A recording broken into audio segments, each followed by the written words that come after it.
Sama ba yung sinatak ka sa para sabi sa Duterte? And what's your comment on this if you want? Oo.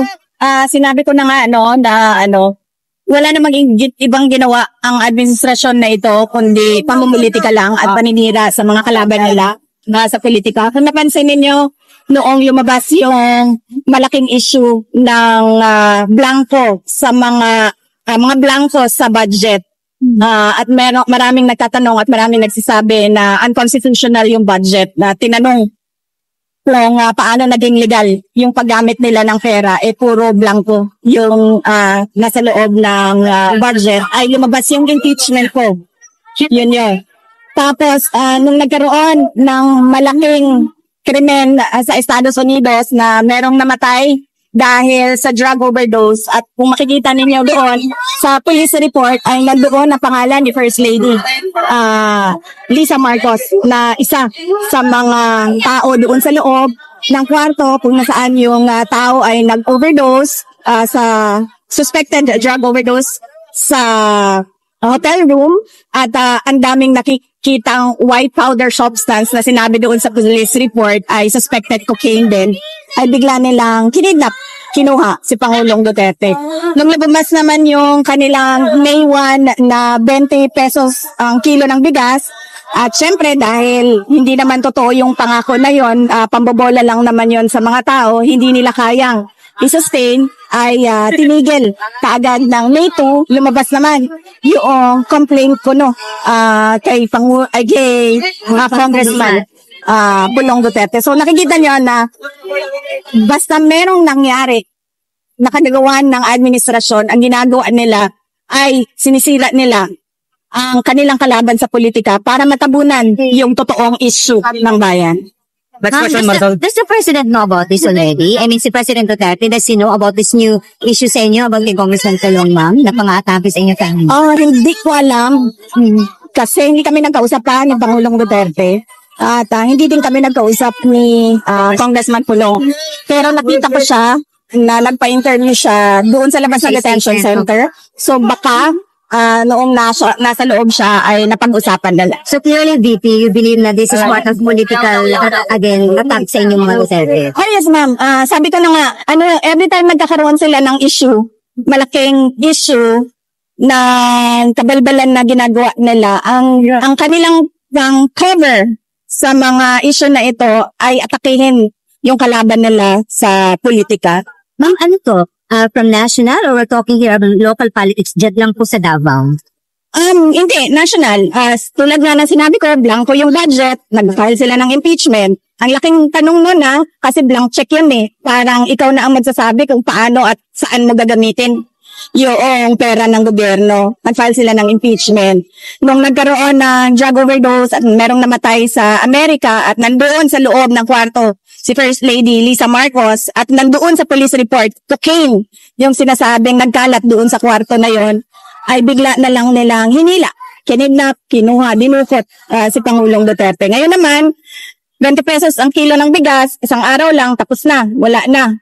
Kinalimutan na naman na pangako, ay bigla na lang merong nag-file ng complaint kay Congressman Pulong. Right. Ma'am, anong masabi nyo? Ma'am, yung bigas po kasi sinasabi raw po ng Comelec daw is para nga po doon mag-give doon sa bahan nga po doon sa pamimigay ng ayuda and mag-resume sa after the election. Kasi kung ayuda ang pinag-uusapan natin, ibig sabihin, meron silang nakikitang pangangailangan sa tao, diba? Kaya nga nila in-exempt ang AKAP at AIX, ayuda na kailangan ng taong bayan. So lalong-lalo na yung 20 pesos na kilo ng bigas, lalong kailangan ng mga gutom yun. Huwag nilang i-excuse. Hindi talaga nila kaya gawin yan. Hindi sila marunong paano gawin yan. At nagsisinungaling lang sila kasi nagpapanik sila sa pagbagsak ng ratings ng kanilang mga kandidato. Last question. Anong reaction nyo sa case na nag-file against Pulong, Congressman Pulong? Nakaisa na po yun, sir. Masyado nang mahaba yung nasabi ko, sir. Alam yan sa recording po. Yes, sir. Ma'am, PP, anong masabi mo sa problema ng droga? Lalo po malala. Opo, ma'am. Yan ang sinabi ko, ma'am. Kapag ang ulo lulong sa droga, lahat ng kamay at paa, lahat yan magdodroga na rin. Kasi wala na silang respeto sa authority. Yan yung problema natin ngayon. Lahat ng tao, nagkakanya-kanya na ang mga illegal at kriminal. True ma'am, yung presidente natin nag-droga po. Well, mag-assume na lang tayo na totoo dahil ayaw niya magpa-drug test. Meron siyang video ng paggamit ng droga na hindi nila ma-deny kasi authenticated. Tapos, hinamon siya ng isang senator candidate na magpa-drug test, ayaw niyang magpa-drug test. Last question, Alex. Five of London. Can I ask, given how things have worked out, do you regret forming an alliance with President Marcos in 2022?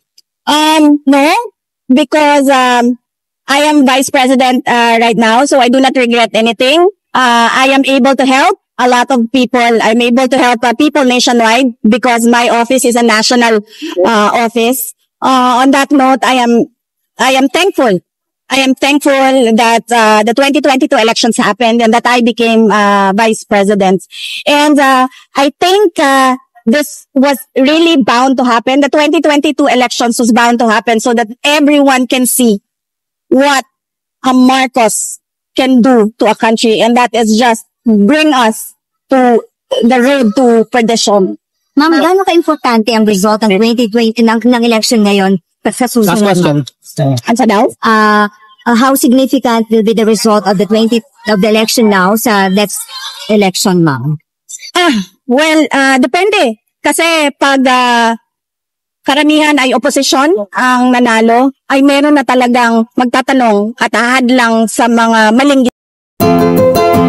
Kaya napakahalaga ng eleksyon na ito para sa bayan. Dahil kapag dumami ang oposisyon, ay mag-question na sila all the way at hindi na nila kayang takutin lang o bayaran lang yung mga tao sa loob ng gobyerno. Ma'am, 6 days na lang before election, what do you intend to do, ma'am, para sabilin po ni Presidente yung kanyang Duterte?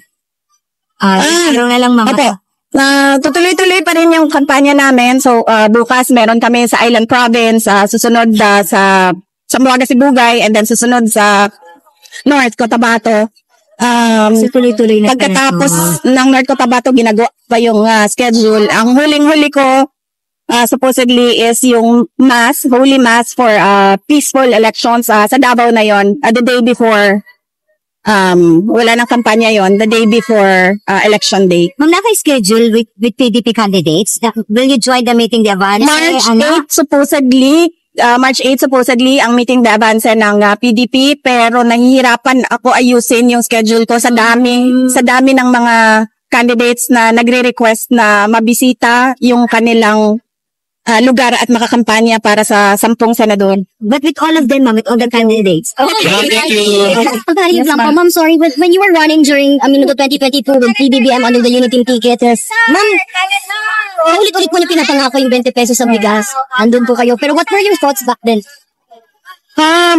Actually, hindi ko siya narinig. Nakita ko lang sa isang video na sumagot siya, sa isang interview ata na sumagot siya sa 20 pesos ang kilo ng bigas. Tinanong ko na lang yon after na ng election. Tinanong ko yung isang businessman ng bigas. Sabi ko, kakayanin ba talaga ito or nagsinungaling siya? Noong sinasabi niya itong pangako na ito, ang sabi sa akin ng businessman, nagsinungaling siya. Kasi imposible talaga ang 20 pesos na bigas. Pero pwede siya, hindi ko lang i-share sa inyo kasi ayoko tulungan. Thank you. Asking ma'am, yung businessman na yan sa rice na hindi talaga kaya and PBBM just like, when was that probably? Right after his announcement? Hindi. Nung pumunta ako sa Cebu meron yan silang August na event ang Cebu eh. Hindi siya sinulog. May August na event ang Cebu eh. I was invited there. And so sa haba nung parada na kinakamusta ko yung mga tao, 3 beses nagsabi sa akin, Inday Sara, nagalisod mi sa pagkaon, nagalisod mi sa bugas. Doon ko unang naramdaman yung disappointment ng mga tao doon sa hirap nila sa pagkain. Pero recent lang yun, ma'am? Or duwe natin siya? Hindi, nasa DepEd pa ako nun eh. Yung event na katabi ko, si First Lady, merong pinirmahan sa car. Hindi ko na alam anong event yun. So, talaga mo nang he can never fulfill the 20 pesos promise. Afternoon, yes. Nagtanong ako sa isang businessman.